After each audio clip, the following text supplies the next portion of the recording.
Oi gente, tudo bem com vocês? Vamos terminar o vídeo hoje. Hoje é a parte 2 do vídeo sobre amor romântico, que é um vídeo que eu já tinha começado com vocês no mês passado. E hoje a gente vai continuar de onde a gente tinha parado, tá? A última parte do nosso vídeo foi falando sobre a questão de a autoestima de uma mulher estar presa, estar muito associada à opinião de outras pessoas. Então, assim, ao passo que a gente julga um homem pelo que ele possui, pelo que ele conquistou, pelo que ele sabe, a gente geralmente julga uma mulher pelas suas relações, sejam elas familiares, amorosas, de amizade, enfim. Todas essas relações, elas entram com muito peso ao caracterizar uma mulher, tá? Então, partindo disso, a gente vai continuar o nosso vídeo e hoje a gente vai chegar realmente na ideia de amor romântico.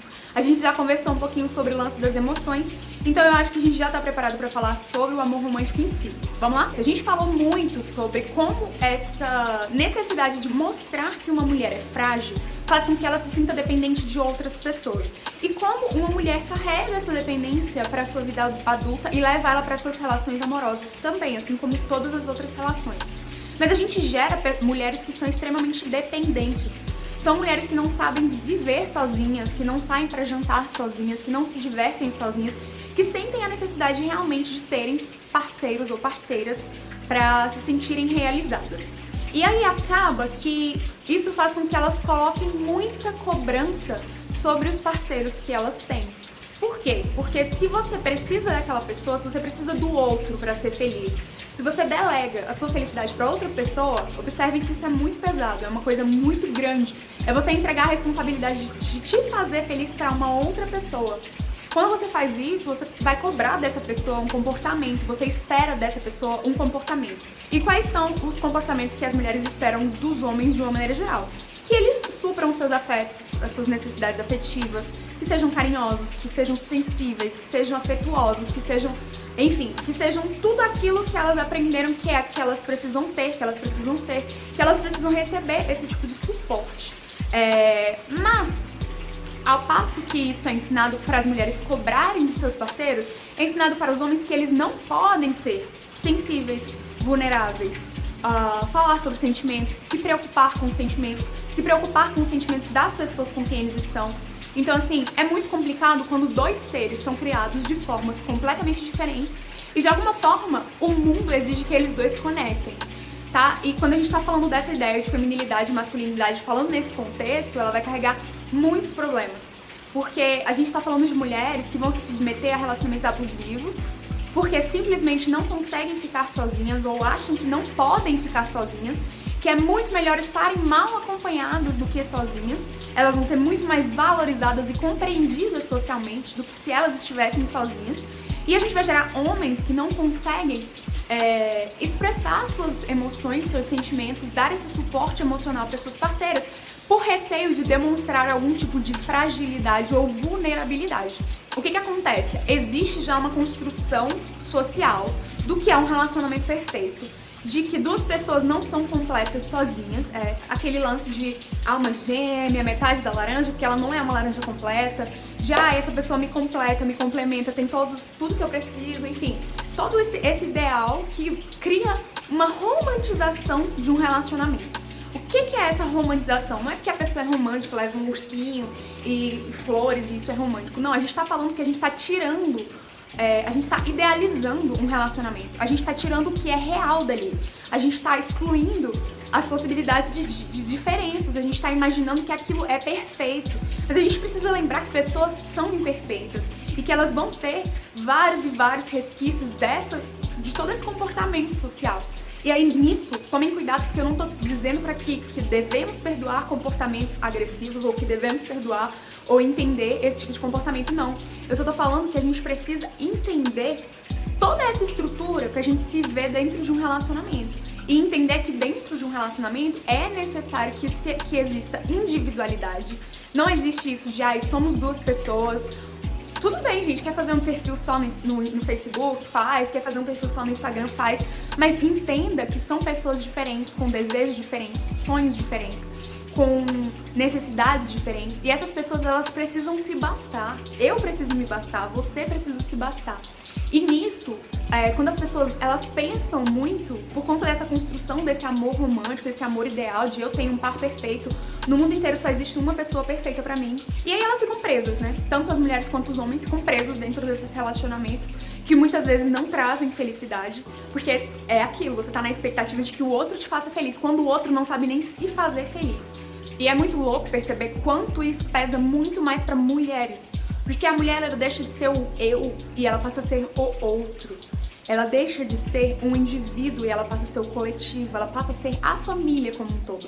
Ela deixa de lado os seus sonhos, ela deixa de lado seus planos, ela deixa de lado os seus sentimentos, seus cuidados, seus pensamentos, o autoconhecimento, ela deixa de lado toda a oportunidade que ela tem de se fazer feliz para pensar nesse coletivo e se bastar ali. E a gente conhece histórias e histórias, a gente pode ver isso nas nossas convivências diariamente. É muito visível, é muito impactante, é só você sair da sua caixinha mesmo e olhar de fora e ver, cara, é realmente isso que acontece. A felicidade dessa mulher tá baseada na felicidade familiar dela, enquanto a felicidade desse cara tá baseada na questão profissional, na realização profissional dele. E essa mulher, ela tem liberdade de ter uma realização profissional quando ela abre mão dessa família, quando ela sai de casa pra ir trabalhar, pra ir fazer alguma coisa que a diverte. Que tipo de julgamento ela recebe? E o que acontece quando o homem faz a mesma coisa? Que tipo de julgamento ele recebe? Então, gente, existe uma coisa que ameaça muito as mulheres de uma maneira geral, que é esse medo da solidão. É a questão de eu não sei viver sozinha, eu não sei bastar, eu não me basto, então eu preciso do outro. E aí a gente traz pra um homem que tá dentro dessa relação um poder. Porque a gente tá falando, olha, eu não sei ser feliz, me faça feliz você.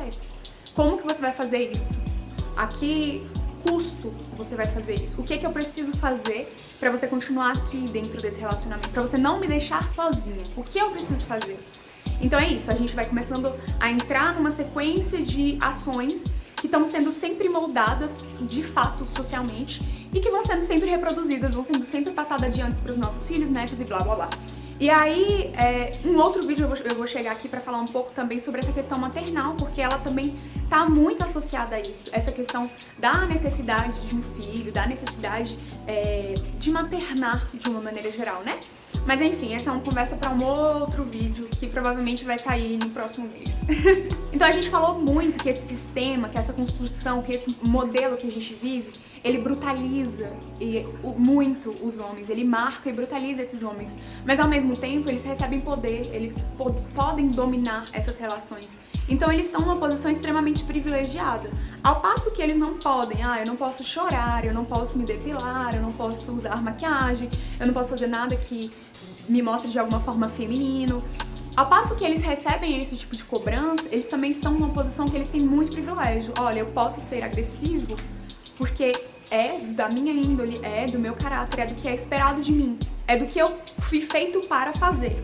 E aí a gente entra num rolê que é muito desgastante, que é essa ideia de que masculino e feminino são caixinhas e que as pessoas nascem e devem ser enfiadas dentro dessas caixinhas.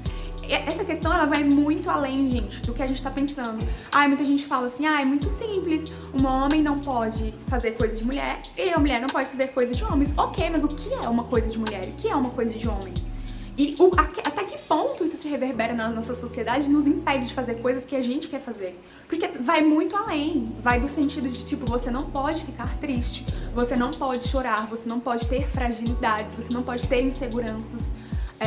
Você tem que beber, você tem que ser agressivo, você tem que ser decidido, decisivo, incisivo. E ao mesmo tempo fala pra mulher que ela precisa ser frágil, que ela precisa ser doce, que ela precisa ser delicada, que ela precisa chorar, que ela precisa ser emotiva. Ela não pode ser decidida, ela não pode ser incisiva, ela não pode ser agressiva. Então assim, coloca pessoas dentro de caixas e espera esse comportamento dessas pessoas de maneira que tudo que está fora daquilo é como se fosse incorreto. E aí aqui a gente tá falando de pessoas, geralmente, né? A gente tá falando de pessoas que são pessoas cis, a gente tá falando de pessoas que estão dentro de um relacionamento hétero. E aí, quando a gente sai disso? E quando a gente tá falando de relacionamentos que não são hétero, a gente tá falando de relacionamentos homossexuais, como é que funciona?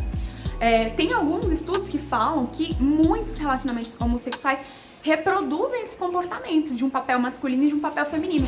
Mas vocês já perceberam tanto que isso é cobrado desses relacionamentos? Quem é o homem do relacionamento de vocês? São duas mulheres namorando, me digam, quem é o homem? Ninguém, gente, não tem um homem aqui, tem duas mulheres. Ah, nós temos um relacionamento que são dois homens, quem é a mulher do relacionamento? Para, chega, a gente precisa parar de pautar todos os relacionamentos nesse padrão. A gente precisa sair desse padrão, mesmo dentro dos relacionamentos que são entre pessoas cis e entre pessoas heterossexuais. A gente precisa tentar quebrar o máximo possível essas barreiras para que as gerações futuras sejam mais livres, para que a gente consiga diminuir o índice de suicídio entre os homens. A gente precisa diminuir o índice de alcoolismo, de problemas com drogas e violência entre os nossos homens. A gente precisa diminuir a carga emocional que as mulheres recebem por conta das cobranças de suas famílias. A gente precisa diminuir a culpa que elas carregam por muitos e muitos anos da vida, por serem péssimas mães, por serem... Enfim, a gente precisa começar a quebrar essas ideias mesmo, assim, socialmente, pro bem das nossas próximas gerações, tá? Então fica aí esse meu comentário sobre amor romântico. É muito legal a gente pensar dessa forma, porque assim, a gente vive esses relacionamentos, a gente espera viver esses relacionamentos e a gente precisa desconstruir dentro do relacionamento. E é muito difícil, porque às vezes quando você nem percebe, você tá cobrando da outra pessoa uma coisa que você não tá nem se dando, sabe? Então, é isso, meu vídeo de amor romântico, é o início de tudo, ali a pontinha do iceberg. Vocês podem pesquisar mais se vocês ficarem curiosos ou curiosas. Dei uma olhada aí na internet, tem muita coisa sobre isso, mas é isso, eu acho que dá pra gente acender aquela chama ali pequenininho pra começar a refletir sobre essas questões. E eu espero que vocês tenham gostado e que a chuva não tenha atrapalhado tanto o áudio aí do vídeo de vocês, tá? Beijo e até o próximo vídeo. Tchau!